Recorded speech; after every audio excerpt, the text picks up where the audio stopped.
This is Southern Cross News with Joe Palmer.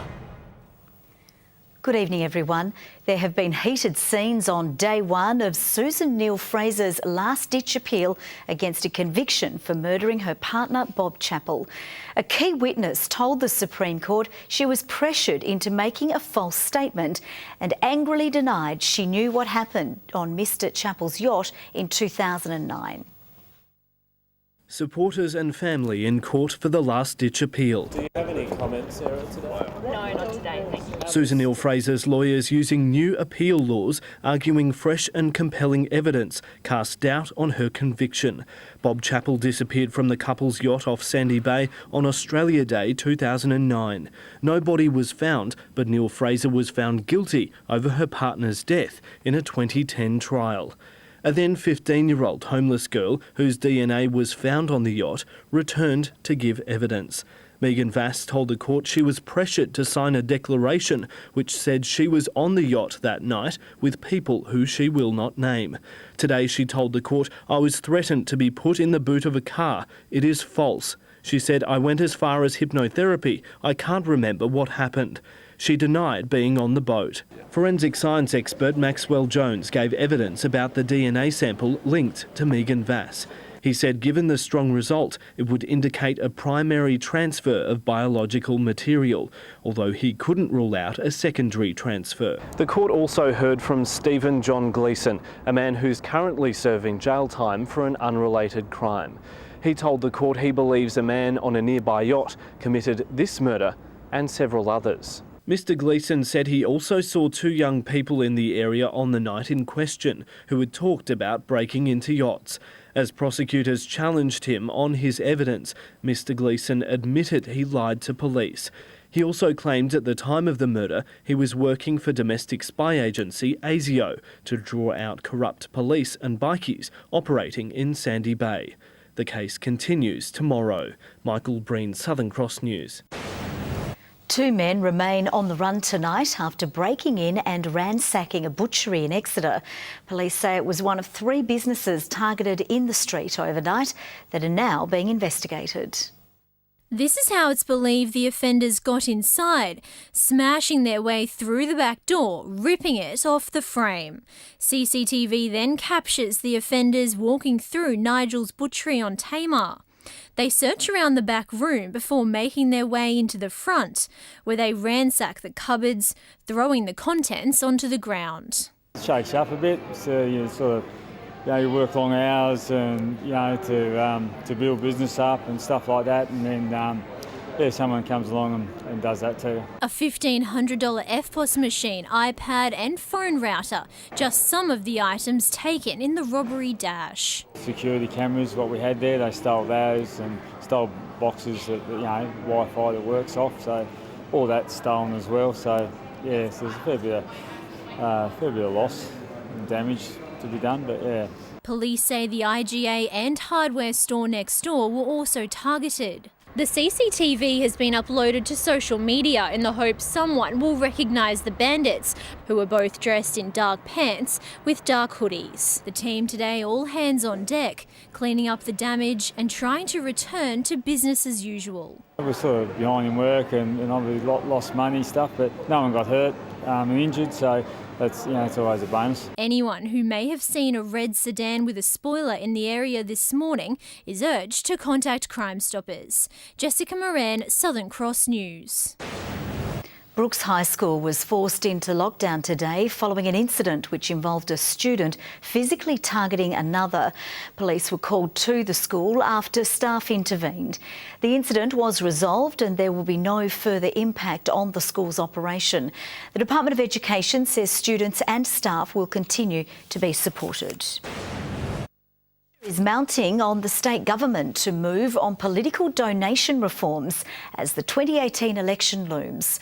Both Labor and the Greens are in support of real-time disclosure as questions are raised over a Chinese donation to the Liberal Party. An effort by the Greens to push for political donation reforms as Parliament resumes for some of its last sitting days before Tasmania goes to the polls. It's time we modernised our electoral system and committed to transparency for voters so that on political donations, voters know who is tipping how much money into which political party. Questions being raised over a $30,000 donation to the Tasmanian Liberal Party in May last year. Right to information documents showing the Chinese Youhu Group was looking for aquaculture investment opportunities just 6 months earlier. Why are the state Liberals taking money from a Chinese-owned company that ASIO warned his federal counterparts about? What is the quid pro quo? It's a company known for its links to the Chinese Communist government, the Treasurer maintaining the investment discussions were above board. I think it's perfectly appropriate that information that's widely available is provided to those that want to invest here. The Greens and Labor are both calling for donation reforms, claiming Tasmania's once-a-year disclosure is lagging behind other states. The Tasmanian public would love to see more transparency when it comes to political donations. So we think that's incredibly important in the last parliamentary session of this government. The current system's working well. MPs have disclosure, ministers have disclosure, and the AEC sets a strong framework for disclosure. We don't believe that there's any need to change. The case for change to be made when Parliament resumes tomorrow. Jacqueline Robson, Southern Cross News.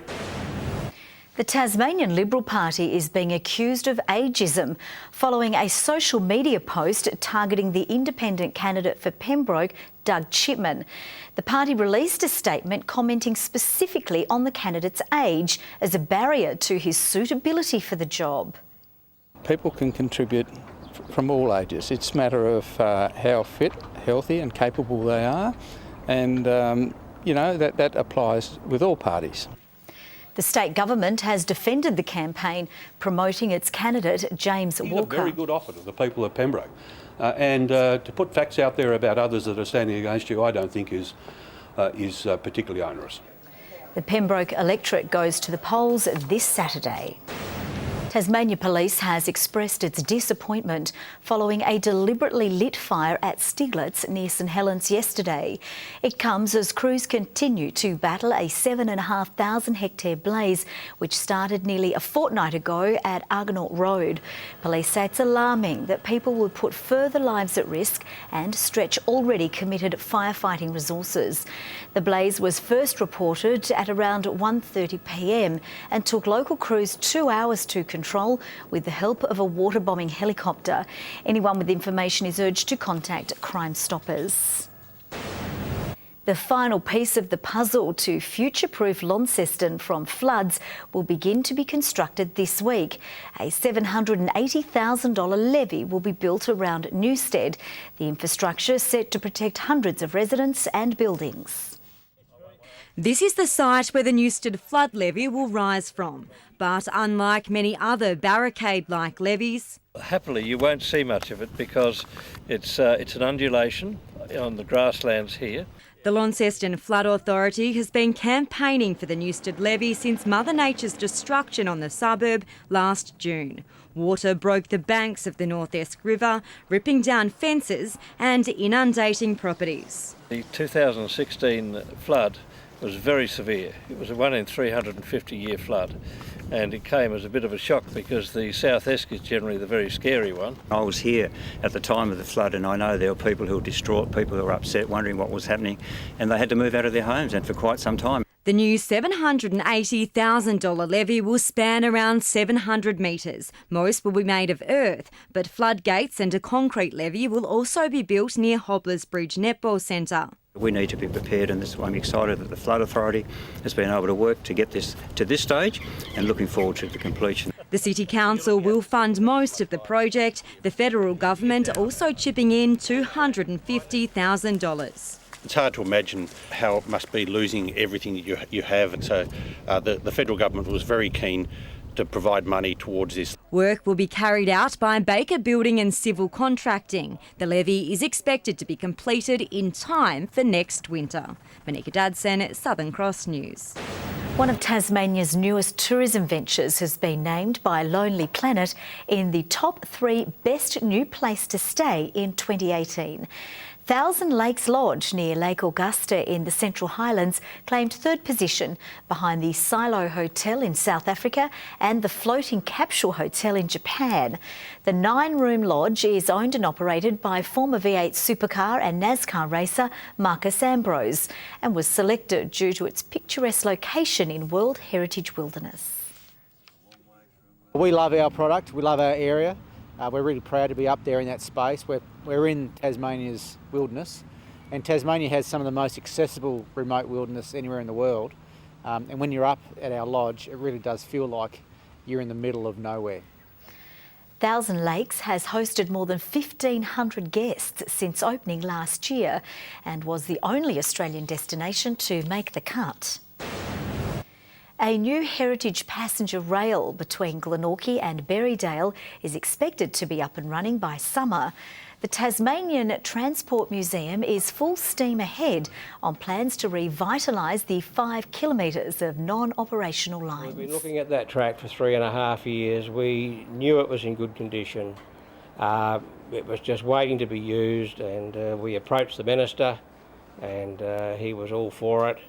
It comes as the state government includes a Hobart light rail on its infrastructure priority list. The list of projects will now be considered by Infrastructure Australia for potential future Commonwealth funding. Environmentalists have been commended for their contributions at the Bob Brown Foundation's annual awards. Many of the recipients are currently protesting against the Adini coal mine development in Queensland. We've always said no, and we stand strong in that position that this mine will have disastrous effects on our country, and we just cannot afford it if we want to maintain our culture and spiritual connection on into the future. The award winners have been described as courageous in taking a stand for the environment. A maximum of 4 food vans will be allowed to trade on Launceston's High Street at any one time under a new interim policy set by the Launceston City Council. A speed limit of 40 kilometres an hour will also be implemented each night, and a new pedestrian crossing will be installed at the southern end of St George's Square. Food vendors say they're happy with the new plan, and currently only 3 businesses operate from Eat Street. We've had a lot of discussions with council over the last couple of weeks, and we feel like we've found some middle ground, and we're excited for what's to come over the next 6 months and years to come. More locations for more food vans are currently being looked at. North Bank opposite Seaport has been suggested as a possible location once it's developed next year. Now a look at the day's business and finance news with thanks to Tasplan, your local super fund. The share market has closed higher on a day of broad-based gains led by energy companies, banks and industrial stocks. The ASX 200 index has risen by 15.9 points. A short time ago, the Australian dollar was trading at 76.74 US cents and just over 66 euro cents. Cricket Tasmania's CEO Nick Cummins says players need to hold themselves personally accountable following the Tigers' worst Sheffield Shield performance in history. Tasmania managing just 63 second innings runs at the Wacker overnight as Western Australia demolished the visitors. With the hapless Tigers en route back from Western Australia, it was left to Cricket Tasmania's new CEO to try and explain one of the most abysmal performances in the side's history. We need to build a standard where the players are furious about that score. It doesn't matter about what we think or what the fans think, but that the players are the first to say that's unacceptable. It took the Warriors just 23 overs to account for the Tigers' order overnight. Jake Doran and Jordan Silk scoring 4 runs each. Alex Doolan was dismissed for a duck after facing just 5 balls. George Bailey and Matthew Wade managed 9 runs between them, with Bo Webster the only batsman who managed to score over 6 runs, unbeaten on 33. The 63-run second innings total, the side's lowest ever Sheffield Shield score, seeing WA win the match by an embarrassing 301 runs. That's the problem that we need to attend to, which is that culture of high performance. And if we're not performing, that we build that competitiveness in, that guys actually want to fight it out and fight their way through tough times. Last night's result follows a disappointing JLT One Day Cup campaign and raises serious questions about the direction of the side and the organisation, which only just recently underwent a complete restructure. This is a 1,000-day journey and we are 100, 200 days into that journey, and it's going to take some time to deliver the consistency of results that we expect. The Tigers take on Queensland in their next Shield clash starting this Saturday at Blunston Arena. The North Hobart Football Club has stepped up its hunt for a new head coach, with the club in talks with several candidates. Current D's assistant Trent Bommeler is one man on the wish list, but it's understood they're not the only club chasing him. With several clubs on the hunt for a new head coach, Bommeler is currently hot property in the TSL. We hear a lot of good things about Trent, and certainly he is someone who is we're keen to talk with, yeah, for sure. Following last week's announcement that Kane Richter would be heading home to Queensland to further his coaching career, the D's have been frantically trying to lock in a worthy candidate to lead the new-look North Hobart outfit forward next season. With a Level 2 accreditation to his name, the current assistant coach is one candidate high on the preference list. Bommeler telling Southern Cross News today he's weighing up his options, but is yet to make a decision as to where he'll end up next season. I can tell you we haven't been idle in that regard. We know that this is a critical time of the year for football clubs in terms of securing the services of coaches. Once a new coach is locked in, focus will shift to retaining the playing group, following a mass exodus of the board after the recent members' vote to return the club to its original name. They're a very developing, talented young playing group. They've done a lot of hard yards over the last 2 or 3 years, and we really want them to continue the journey that they've started with Kane. The club's annual general meeting is in December, where Martin is expected to be voted in as president for 2018. If so, he'll waste no time implementing his vision for the future. I think it's an underutilised facility. We would love to see more, rugby matches. We would love to talk with the council about having, A-League practice matches there. Alex Peroni has managed to escape a dramatic pile-up during race 2 of the final round of the Formula Renault Euro Cup in Barcelona. 11 cars were caught up in the carnage, with some even going airborne. But Peroni was able to drive around the mess, with all the drivers escaping serious injury. The 17-year-old Tasmanian finishing the race in 11th place and coming 10th in the overall standings, with the season now complete. The North Melbourne Football Club has confirmed it will take on Carlton in its first match at Blunston Arena for the 2018 AFL season. It's the first time the Blues have played in Hobart, with the round 4 match to take place on Saturday the 14th of April at 7:25 p.m.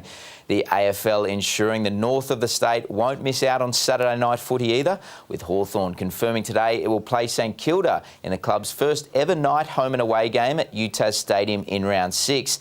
The details surrounding the Hawks and Roos' other 2018 Tasmanian matches will be released tomorrow. The Hobart Chargers are close to securing a new guard for the next Seabull season, according to a source within the club. It's understood the Chargers have been in talks with American import and former Boise State College player Trey Nichols. The dynamic guard spent 2017 playing for Western Australian team the Southwest Slammers in the State Basketball League, scoring more than 200 points for the side. The Chargers are expected to officially announce several new signings in the coming weeks. Good evening. Hobart 18 today, Launceston 17, Burnie and Devonport 16 degrees. Bit windy around the state today, with Friendly Beaches our high with 21. Close to average temperatures though, a little below average over the west. The overnight rain mostly cleared as well, with Strathgordon having 4 millimetres along with Ross this afternoon and Kimberley. St Helens 19 degrees, Grove and Bushy Park 17, Flinders Island, Low Head and Wynyard 16, King Island and Strawn 15 degrees. A band of high-level cloud sits ahead of a cold front just to the east of Tasmania. You can see that great big pool of cold, unstable air moving in behind that system. A trough through inland Queensland has thunderstorms involved, mostly cloud-free over the rest of the country. The close-up shows high-level cloud over the east, moving quickly south as low-level cloud moves over from the west. Tomorrow, a high moves over South Australia and extends a ridge to most of the inland and also our region. Low-pressure troughs lie over Australia's west, north and east coasts. West to southwest winds at 15 to 20 knots and to 25 knots over southern waters, tending northwesterly during the day, swells to 5 metres in the west and south. A partly cloudy 18 for Hobart tomorrow, 17 for Adventure Bay, bit of cloud for Tarraleah, cool night, 13 tomorrow. Launceston, partly cloudy, 19, 17 the top for Devonport and Bridport. For Burnie, partly cloudy and 17. A few showers in the west, Strawn 16 and Marrawar 15 degrees. And for St Helens and Swansea, partly cloudy, 17 and 18, 16 the top with a sunny day for Whitemark. UV looks as high as a very high 8 over Burnie and Devonport tomorrow. On to Wednesday, and showers over the west and far south, extending to northern areas in the afternoon and evening. Showers on Thursday more frequent over the central and northeast of the state. We had snow to 900 metres in the south, and on Friday, showers contracting to the west and far south by late evening, and snow to 700 metres. Sunny and 28 in Perth. Cloud over Adelaide tomorrow, a shower or two in Melbourne and Sydney. Mostly fine for Brisbane with 28 degrees, and a shower or storm for Darwin. Little cloud over the top at the moment, 14 degrees in Hobart, 15 in Launceston, Devonport clear and 14 degrees. Joe, every day is a national day for something, and I read today that today was a national day for cats. A new low has been reached. Why would you bother? Why would you? Apologise to all the cat owners out there. Thank you, Murph.